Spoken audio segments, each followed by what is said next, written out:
Welcome to the Please Subscribe show. I provided my PayPal QR. If you'd like to be a channel supporter, then please give. Enjoy the show.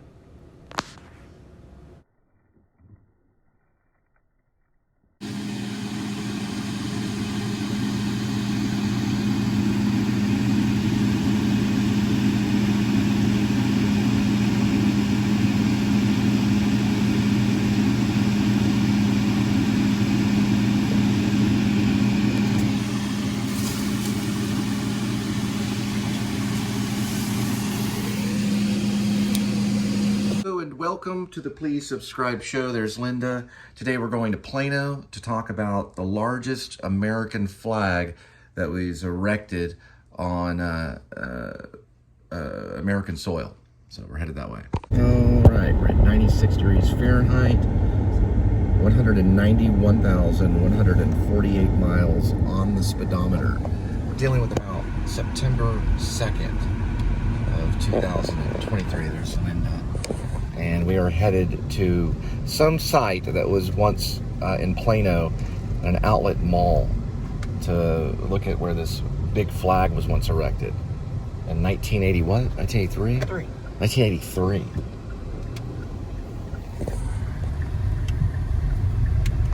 In 1983, they put up the world's largest American flagpole in front of the mall. The pole is still there, but the flag is long gone. So the pole is still there. But first, we're going to stop off at our old Walmart and get some supplies. Okay, cool. So you are doing this for who? For the homeless veterans or less fortunate veterans. I see. Cool. Yes, Is this like Wounded Warrior Project, kind of? It's something like that, but it's Yeah. it's a whole bunch of different organizations that do stuff for the veterans. Awesome. So what we do is we go out, we take them hot meals, That's a QR. All right. Looks like Halloween has shown its face here at Walmart. A little Disney princess. There's some Power Rangers there.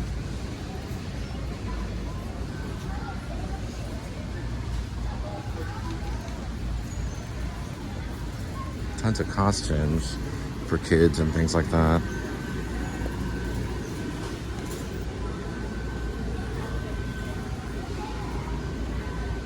Candy's Rose, $5.95. Oh, these are cool.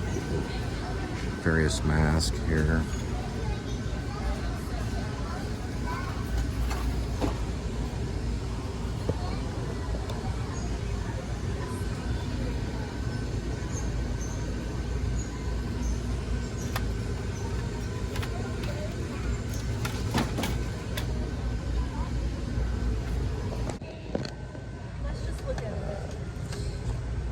About $10 right here.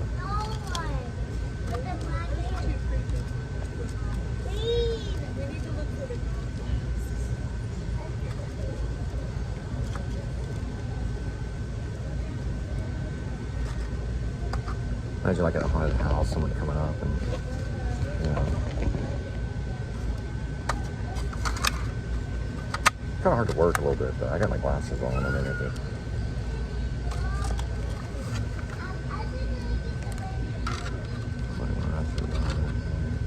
Yeah, you have these little nets, you can't put your glasses on it. Yeah, like a little kind of glass, right?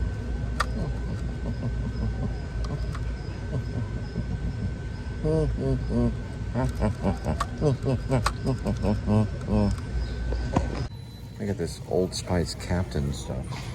It's pretty cool. They've got all these, I guess they're inflatable Halloween inflatables, I guess is what they call it. Halloween inflatable. Pretty cool. Price. different sizes of it. You know, it's interesting, in World War II, they used these to pretend like they were an army on the other side of Normandy. They inflated fake devices like this in a field. It'll be in that movie Atlantic Wall that's coming up with Gavin McConnor. They'll use inflatables in it as part of the Atlantic Wall thing. Pretty sure they will. Just a guess. The dragon up there. A little dragon far from Dragon Con. Picante. Yeah, these bananas have been kind of sitting here for a while. Kind of see. Yeah, they're all well ripe.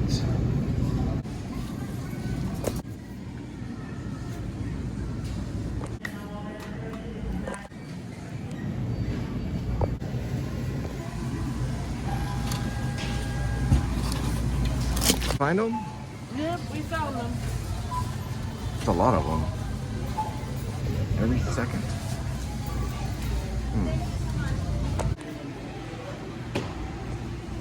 All right, man. I'll put you on my YouTube show. Yeah, no problem.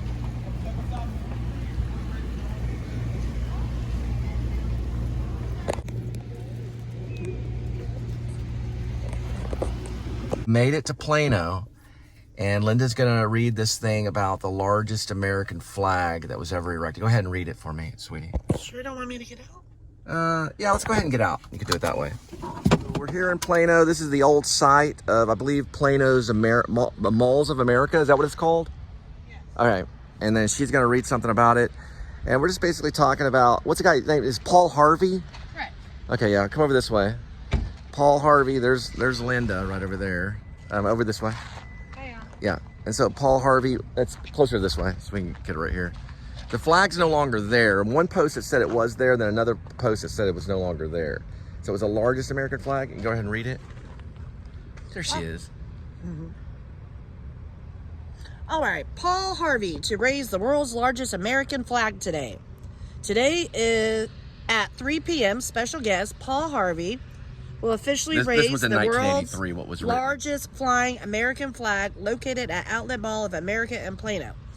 Actually, Mr. Harvey, which, by the way, we looked him up. He's a famous American broadcaster. Famous American broadcaster. Okay, so back to this. Actually, Mr. Harvey will have the help of 5 horsepower electric winch built into the flag's pole that will gently lift the giant flag to its permanent home, 220 feet in the air. The flag is a major accomplishment of flying connecting, measuring 50 feet by 100 feet. Its square footage is 5,000 square feet, which is more than double the size of a typical home. Huh, that's cool. Now let's show the site. That part, right? Okay, yeah, go ahead. Yeah, it's because of sun reflection. Each star is 32 inches across. So each star is about 32 inches across. 4 feet wide. 4 feet wide on the stripes. Atop the specially designed flagpole is a handcrafted copper eagle that keeps watch over the flag. The eagle is 6 feet tall and has a wingspan of 8 feet. 8 spotlights, each 1,500 watts, will illuminate the flag so that it may be flown 24 hours a day. Everyone is invited to the special event. Back in 1983. And that's the Plano Mall of Outlet America. Malls. Yep, the Outlet old Malls, one. America and Plano. All right. That's Awesome. pretty cool. We Cool. learned something today. All right. So it looks very different than what it used to. Now, in 1983, it was an outlet mall, and this is what it looks like now. So we don't know. It looks like maybe a factory or something like that. I don't know. They got a lot of sand dunes and stuff like that where they're reconstructing stuff. You can kind of see. There's Critter. There's Linda. So that's a pretty big flag. How big was it again? 50 feet by 100 feet. 50 feet by 100 feet. That's how big the flag was. And the flagpole's no longer there. They put up a suburban kind of community over there. So that's pretty cool. I remember remember So what going to happened in that mall as a 1986? kid. In 1986, at the Outlet Malls of America, 1986, more than 200 people packed its corridors to work out with health Richard Simmons. However, the excitement didn't last long. The mall was half empty by the end of the 80s.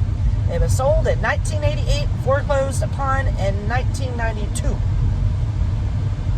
According to a 1994 Dallas Morning News article about the property, the outlet mall concept became failing at the time due to conflict with department stores. So I don't know. I went there in 1996 because I went to the Mikasa. Then I scratched my head and found out I had little fun creatures. At the mall? Yes. Maybe you got it at the mall. I worked at one mall one time. I worked at a Hallmark gift shop. Yeah, it had a Hallmark too. Yeah, I worked at the Hallmark. It had a garden bridge. Mm-hmm. Awesome information, Linda. Appreciate that great content. No problem. Cool.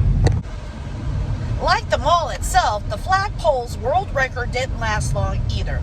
In the spring of 1985, a 230-foot flagpole was erected in Alabama. 200 feet. 232. This one was, 220. Right. Today, Cool. Plano's brief record holder does not even rank among the world's 10 highest. And you're originally from Plano, right? Correct. Okay. Ooh. That's a big There's flag. Richard Simmons. That's Richard Simmons? What's he doing there? He's at the mall. Oh, at that 86. particular mall? Yes. Okay. My mom used to work for Richard Simmons. It was basically the workout center. She worked in the call center. So she, that's where she first started before she got accepted to American Airlines. So she called people and tried to get them to sign up for the Richard Simmons exercise program. And then Richard Simmons came to the, I guess you call it a gym. It was like his own personal gym that he set up, his little outlet gym thing for everybody, to show up there. He had these little gyms all across America. Well, he showed up to the one in Dallas, and I saw him get out of the limo, and he walked past the limo. So when the limo came, they opened the limo, no one was there, and he walked up. And he walked right by me, just a few feet from me, big smile on his face. And then he showed people his exercises and stuff in their little gym to get people to go there. He visited all those centers. Richard Simmons did, yeah. We all got to meet him and everything. We saw a little documentary. There was a documentary about him. It was pretty cool. Ooh, that's pretty cool. What was that? Huh. Matthew and his family purchased the mall in 2003. Mm-hmm. Well, in the 90s, it became Plano Market Square Mall. That's what I'm used to it. Not Outlet Mall of Americas. So, I know it as Plano Market Square Mall from the 90s. I see. So, Matthew Lope, and his family purchased the mall in 2003. They were Vietnamese refugees who immigrated to the United States in 1979 with literally nothing to their name. Well, join the club. Yeah, people have come to America with nothing and have done very well. $20 on the back. Yeah, with nothing at all, and are able to do well. Yeah. I think they turned it into an Asian thing. That's kind of like, I don't know. I gotta ask my friend what's there now. He would know. Malls go through a process. Yeah. They go through a long process. But Garden Ridge was really cool. Yeah. The pottery. We've done a few malls. Willow Bend, we've done Stonebriar. Awesome. There he is. He's curled up in his scratch and cuddle. Well, hello there. Is he alive? Boop. Hi. Been sleeping all day? All right, welcome to the second part. This is September 2nd of 2023. The Please Subscribe Show. It says welcome to the Please Subscribe Show. And wanted to talk about a few things. As you know, I'm a writer.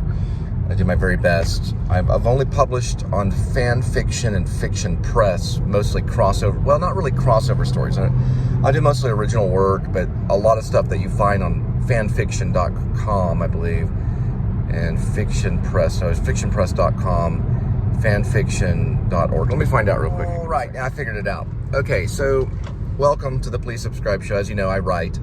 So I've published on fan fiction and fiction press. Now on fiction press is a .com, so it'd be fictionpress.com, and I am Ash Cole. That's my pen name. Now on fan fiction it's .net. There's no .org between it. It's either .net or it's .com. So fanfiction.net. They do crossovers. And I've done kind of one crossover that kind of was like The Body with Stephen King, but it was like our own version called Catnappers. And I've done a lot of different publication on fictionpress.com and fanfiction.net. I'll try to speak. I got to turn the heat on, and we're at about 100 degrees temperature. I'm going to talk about Dragon Con because I may not ever get to go to Dragon Con. It's kind of like Moses outside of the promised land. But I will drive around in circles and try to do things. I guess if I really trust in God and I really go for it, I might be able to show up and make a Dragon Con. But I do have a dream. So I'm on a budget. You know, Linda and I are on a major budget. But we do a show on YouTube, and I tell everyone about it. But I write. And right now I'm working on a werewolf screenplay called Grace. We're going to do a reading of that tonight. And if you follow the vlog, you get some of the characters. Gerald Ullman III, John Blacksmith is a character. Grace Lippin, the mixed martial arts guy, is a character. And the ex-rock star that is his spouse, her name is Rainy Love, right? So that's what I'm working on right now, so I know the name of the characters. But every time Dragon Con comes around, and I watch A.D.W.C's channel, just like everybody else does. I mean, there's 59,000 people that watched it the other day.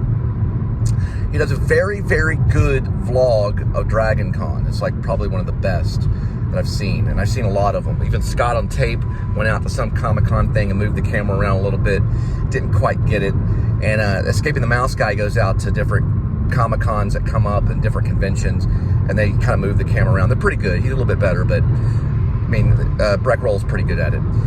Scott on Tape needs a little bit of work on the Comic-Con stuff. He just kind of just goes in and just moves it around and everything. But A.D.W.C has it down. He's got it like a pro. So he inspired a story because I watch things and I get dialogue and my mind starts working. And I'm a big fan of High Anxiety, the Mel Brooks movie. But I'm also a big fan of like Brian De Palma, like Snake Eyes and Blowout, things like that. So I thought about writing this thriller because I haven't really written a lot of thrillers in my time as a screenplay writer. And I'm trying to get the best ones out over the last few years that I have on the planet. And I've written a few screenplays. So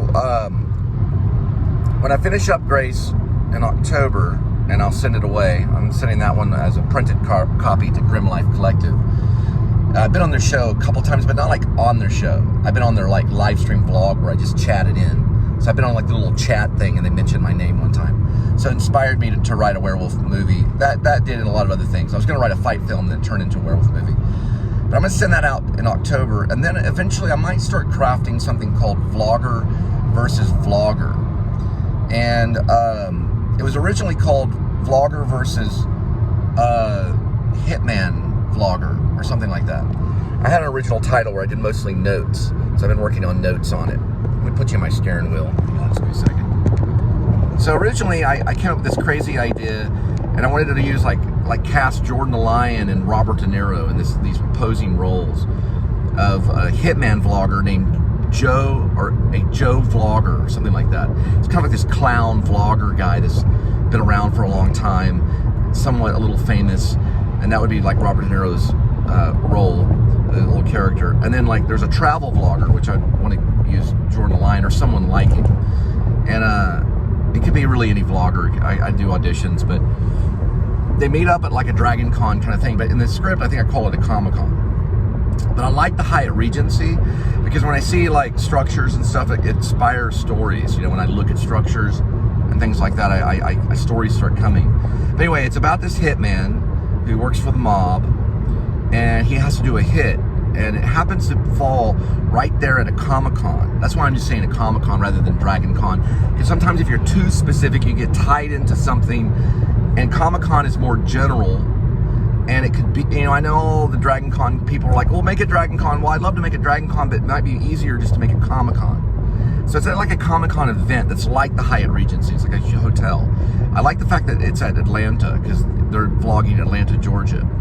But anyway, so the vlogger, which is the travel vlogger, that's his name now, he is just kind of walking around, you know, doing his vlog, kind of Adam the Woo style, you know, filming things and talking behind the camera.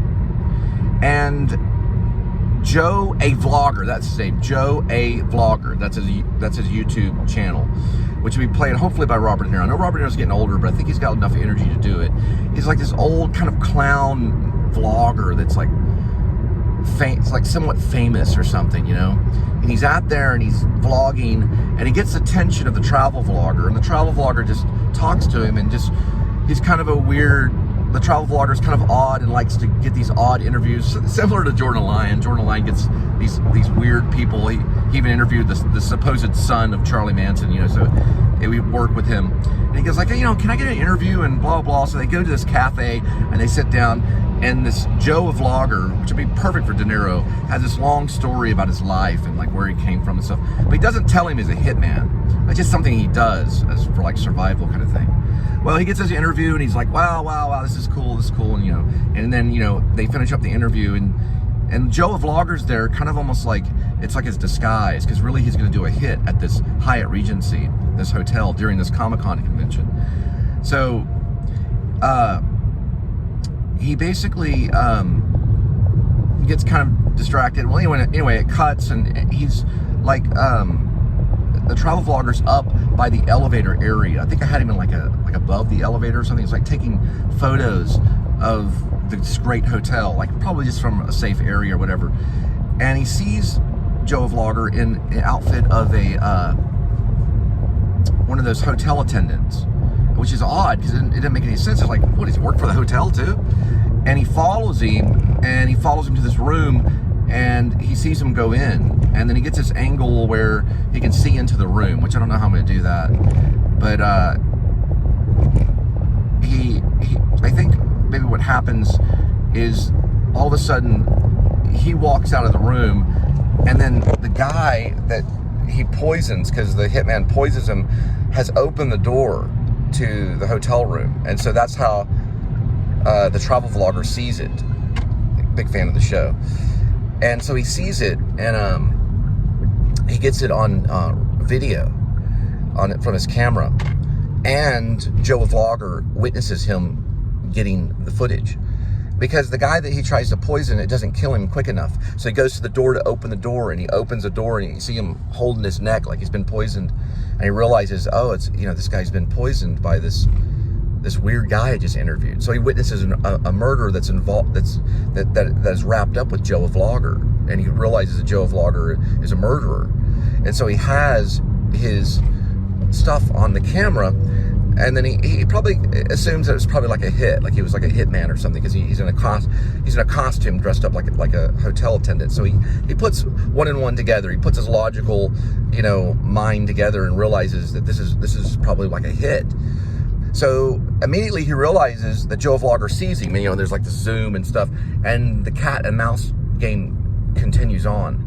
And what ends up happening is travel vlogger ends up at a restaurant where he meets a cocktail waitress, okay? And so he befriends her as like safety to try to get out of this, you know, hotel, and also air the footage, because he has to get a good enough Wi-Fi signal or cellular, okay? He's in this huge hotel, and he's not getting the right signal to be able to upload this stuff to, you know, to reveal that, you know, that this guy's a killer, like a hitman. But he also doesn't know that the hitman is like this major hacker, right? And hacks into his devices so that he can't do the vlog, you know, so that he can't send up what he saw, you know, the murder. It's a little bit also based on Witness. If you've ever seen Witness, it's edited, or it's actually edited by Tom Noble. Harrison Ford's in it. It's a little bit based on that, but I'm probably gonna. I've got notes. I might go through my old notes and look at things. I posted a lot of it on my Facebook, and I'm also working on a book too. The book is called Rib, but it's also called Dog Night Out. It's Rib (parentheses Dog Night Out). It's about some weird stuff that is going on, like, you know, that it's hard to describe, but it's kind of a book about. It's a fictional book about a fictional revolution, but it also is a lot of stuff I see in the media. I'm kind of a painter when I write, so I see images and then I start writing it out and things like that. So I'm kind of painting an image of this false revolution, you know, which is called Rib. It's also called A Dog Night Out. But anyway, those are some ideas. I always kind of check in on stuff that I'm writing on. Now, tonight we will be doing a reading. This was 10 minutes.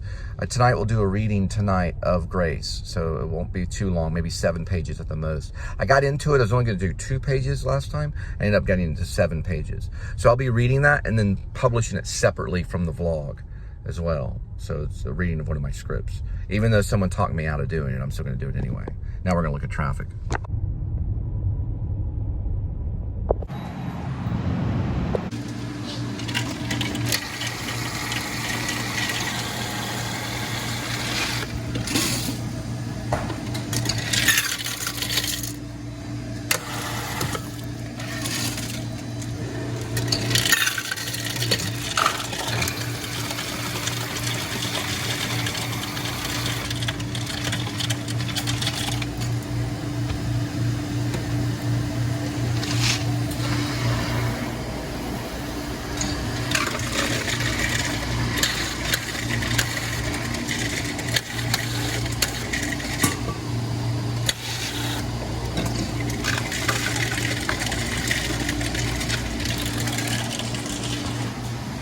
I'll pay for the refill, but the Coke Zero's out.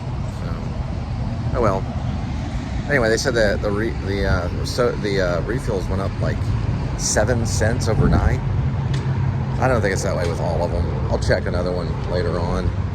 So instead of $1.07 for a refill, now it's like I don't know. I think I'm gonna look at the receipt in just a minute.